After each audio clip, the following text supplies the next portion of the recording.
Мирзахалим Каримов. Менин начальнигим ким? Аңгеме.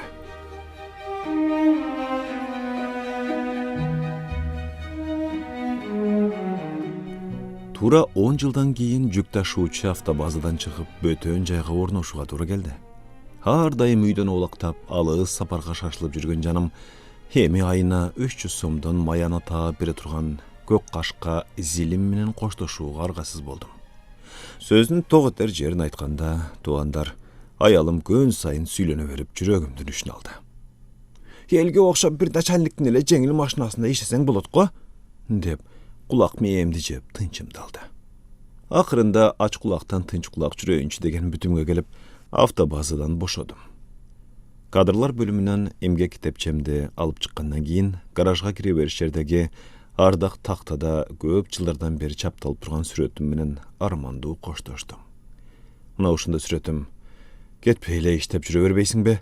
Сен кетсең менин акыбалым эмне болот дегендей капалуу тигилип тургансыды мага. Мен ичимди ит талагандай көзүмдү чып жумуп ары карай басып кете бердим. Жолдо келатып, канчалык нааразы болсоң үйгө барып, арызыңды аялыңа айткын, дедим сүрөтүмө. Антимитип жүргөнүмчө арадан 15 күн өтүп кетти. Акырында Кудай жалгап, шаардагы чакан мекемелердин бирине араңдан зорго жумушка орноштум. Зыңкылдахан жаңы Волганын шофёру 3 эле ай иштеп, бул мекемеден чыгып кеткен экен. Анын эмне үчүн 3 эле ай иштеп кете бергенине кызыгып бирөөдөн сураган жокмун. Машина эски десең, андай эмес. Начальниги да анчейин жаман киши эместей сыяктанат. Хайран калдым. Начальнигимдин жашы 50дөн өтүп калган, оозу оймоктой кичине, далысы кууш, ирейген арык гана киши. Мага жасаган мамилеси да жылуу. Өзүн жөнөкөй алып жүргөн карапайым адам. Бирок туугандар, мен эми эле аны менен үйүрө алып калган убакта 3 уктаса түшкө кирбеген өзгөрүү болду. Кадырман начальнигимди башка жакка которуп жиберишип, анын ордуна түнт адам менен ачылып жазылып сүйлөшүүнү каалабаган кыйык, узун бойлуу, дардайган киши келип отурду. Эртең менен үйүнө келсем, саламымды дурусураак алиге албады. Машинанын арткы орундугуна чалкалай отуруп, «Кеттик» деген таризде тамагын кырып, кызыктай жөтөлүп койду. Кечинде да жумуштан чыккандан кийин үн катпастан башын ийкемиш болуп, көдөнүн өйдө көтөргөн бойдон короосуна кирип кетти. Күндөрдүн биринде жаңы начальнигим жумуштан кийин үйүнө эмес, бөтөн көчөдөгү үйлөрдүн бирине баштап келип, машинаны токтотту. Эшикте 3 сааттан ашуун күтүп отуруп, курсагым ачып кетти. Бир окумдан кийин ал жол боюндагы үйлөрдүн биринен керлеп чыгып, машина тарапка басты. Кыязы бир аз кызып да алган окшойт. Машинага олтурар замат дайыма бүркөө жүрчү, кабагы кокусу ачылып, күтүлбөгөн жерден бакылдап жиберсе болобу? Курсагым аябай ачкан экен, тамак пышканча күтүп калдым. Пай. Аяшымдын тамагы аябай таттуу болгон экен. Колу гүлдай, тамак дегенде майын чыгара жасайт. Олтуруп туура кылып турумбу? Ооба, дедим калп эле жылмайып. Абдан туура кылыптырсыз. Начальнигим үйүнө жакындаганда мага дагы бир кызык нерсени айтты. Сен ничего окшойсуң. Болбосо мурдагы иш жайымдагы өзүмдүн шофёрумду алып келейин дедим эле. Ал абдан шайыр шустрый жигит. Бардык ишти айттырбастан туруп жасачу. Аялымды тим эле алаканына ала, жеңеке деп жерге койчу эмес. Ну ладно, сен деле жаман шофёр окшобойсуң. Ыкшоолук эле кылбасаң баары жайында болот. Маянаң да көбөйөт, калган каткан иштериң да орундалат. Эң негизгиси тил табышалы. Коронун тушуна келип токтоор замат сырдалган темир дарбаза негедир катуу ачылып, ичкери жактан начальниктин аялы жулкунуп чыга калса болобу? Бул не деген издевательство, калдар? Мен саат 6-дан бери сени күтүп олтурамын. Башкаларды адам ордуна ойлойсуңбу деги? Тынчтанчы кемпир. Өкмөттүн иши сага оюнчукпу? Начальник кудум бирөө төбөсүнө муштап жиберчүдөй башын төмөн ийип араң эле күңкүлдөдү. Өкмөттүн иши деп актанганын карасаңчы, саат 6-дан кийин иштегин деп эч кимди заставить этпейт, уктуңбу? А сен... Жаңжал көпкө созулган жок. Начальник машинадан түшүп, анын ордуна начальнигимдин начальниги отурду. Келчиреген акмак десе, кеттигиним. dedi al. Kudum mende da öçü varday alayatık dep. Kayakka? Jaşılca bazarına. Menin tuğandarımdan işleri çıkıp kaptır. Bayatan beri maşına gerek dep telefon çalışıp ayavay kütüştü baykuşlarım. Zımırılıp bazarga jettik.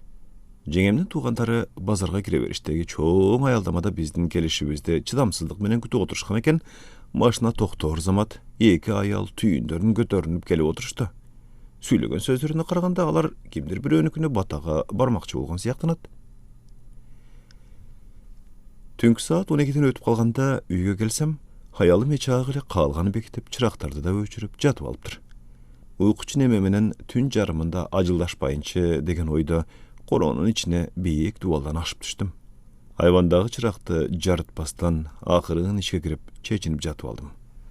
Эртеси жеңемдин буйругу боюнча эртең мененки саат 7де туруп короодон чыктым эле, аялым артымдан чуркап келип, "Таң атпастан каякка жол алдың?" деди ачууланып. "Начальникке?" жооп бердим сузгана.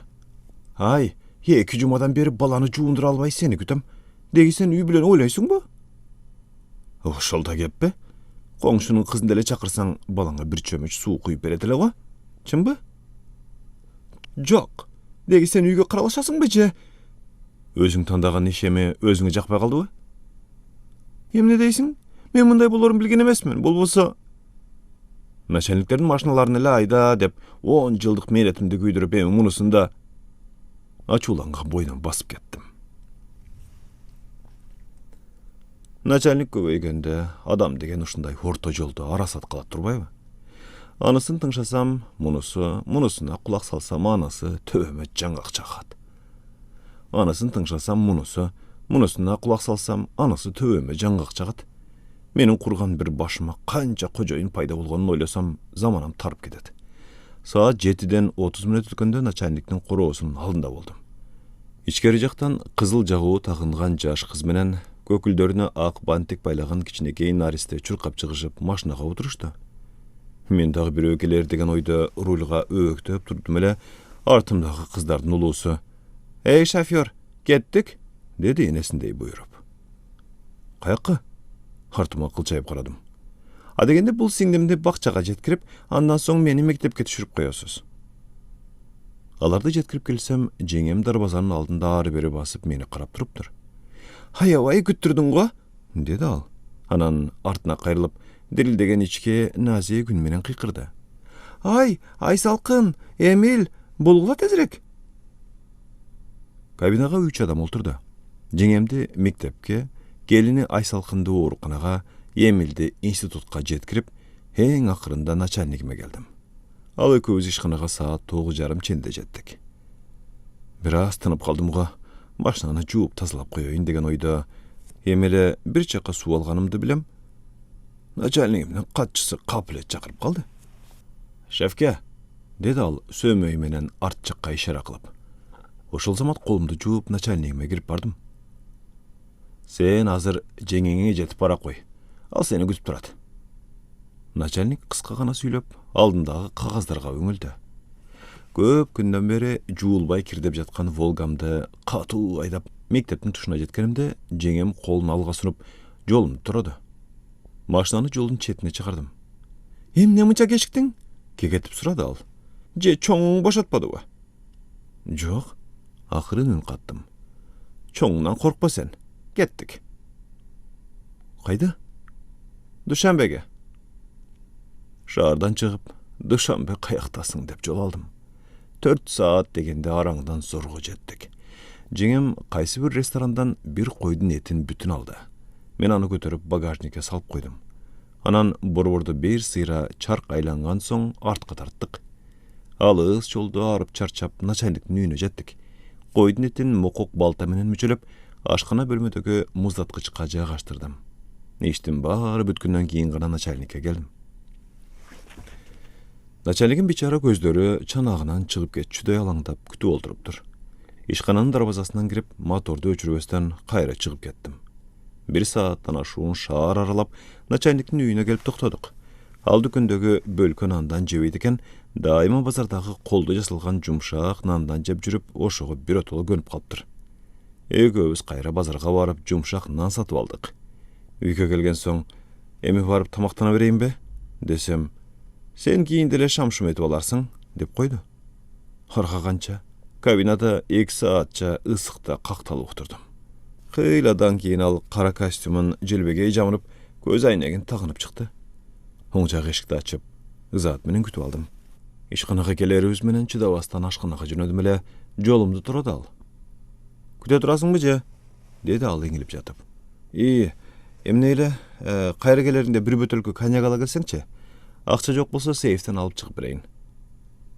Мейли, акчаны кийин деле берерсиз, ала келемин, дедим курсагым ачканынан оорулуу ашказаным ийне менен сайгандай тызылдап. Кап, өчөшкөндөй бүгүн жаныма акча салып чыкпаганымды карачы. Болбосо ашканадан тамак ичкен соң коньягын сатып алып келмекмин, эми үйгө баруудан бөтөн айла жок. Бирок негедир үйгө бутум тартпайт. Үйгө келсем, аялым качаган эле тамак ичип болуп, дастарконун жыйыштырып коюптур. Сыртынан караганда сиркеси суу көтөрбөй жинденип туруптур. Саатты карачы, саатты канча болуптур? Бирден кечикпей абитке келемин дебедиң беле? Сени күтүп отура берип. Мен эмне, жаш балача көчөдө ойноп жүрүптүрмүнбү? Иш болгондон кийин кээде ушундай да болот го. Ага эмне мынча кейсиң?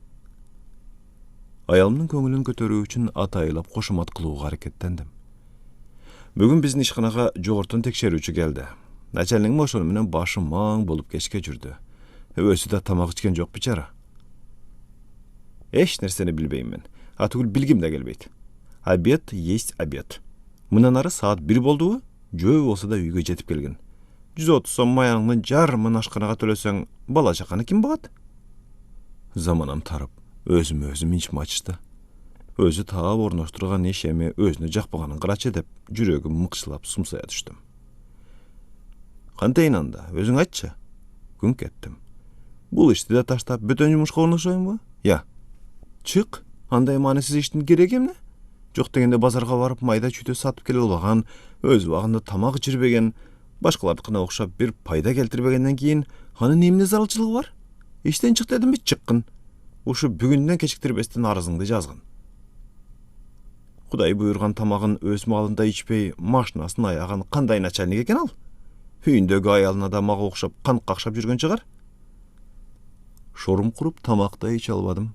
Аялым менен ажылдашып отуруп, 1 сааттык убактымды бекерге өткөрүп жибердим. Болуптур, дедим калп эле аны көчтүп. Чыксам чыгып кетейин. Бирок мага азыр 15 сом берип тургун. Эмне үчүн? Керек болуп калды. Эмнеге керек болуп калды? Начальнигим карыз сурады эле. Мен 15 сом түгүл 15 тыйын да бере албайм. Бары ушинтип айт. Калпты сүйлөгөндү билбейсиңби? Аялым үйдө жок экен деген. Шылтоо толуп жатат. Аңко болсоң биротоло мойнуңа минип алат ал. Сабырым суз тартып машинага отурдум да ишкананы көздөй сыздым. Жолкада колдорум, жаактарым, буттарым калчылдап, эки бетим дандырга кызарган нандай ысып кете бердим. Кардым ачышып, башым айланып, көңүлүм айнады. Ишканага келсем, начальник ыраңы куп-куу болуп күтүп отуруптур. Ой, шофёр! Ал мени атымдан чакырбастан дайыма муну ушинтип атачу. Эч ким көрбөсүн, деди ал көздөрүн алайтып. Кагазга урулганбы? Кечиресиз, алып келе албадым. Аялым экөөбүз бир аз айтышып калдык. Эки бетим оттой ысыды. Фу, чёрт. Бийликти аялыңа берип коюп, эми селпегенин карачы. Мукоксуң, деди ал аргасы курган адамдай тызылдап. Ооба, мен мукокмун. Мени жумуштан бошотуңуз. Тажа бүттүм. Өзүмдүн автобасыма барбасам болбойт экен. Эмнеге? Начальник аңкайып туруп калды. Аялымдын буйругу мына ушундайча, дедим жерге чырт түкүрүп ийип. Анын үстүнө, бичарам. Сага мен эле начальникмин десем көрсө, үйдө дагы бир начальник бар турбайбы? Деп аюулуу тигилди мага. Үчүнчүсүн да билесизби? Дедим кыжырым келип. Жок. Үчүнчүсү сиздин аялыңыз. Анын жардамчысы орун басарлар болсо, кыздарыңыз, келиниңиз, туугандарыңыз. Эми билдиңизби? Начальник мага көпкө чейин жаман тиктеп турган соң, көөдөнүн кере минтти. Ушундай экениңди мурда эле сезгемин. Жаз арызыңды.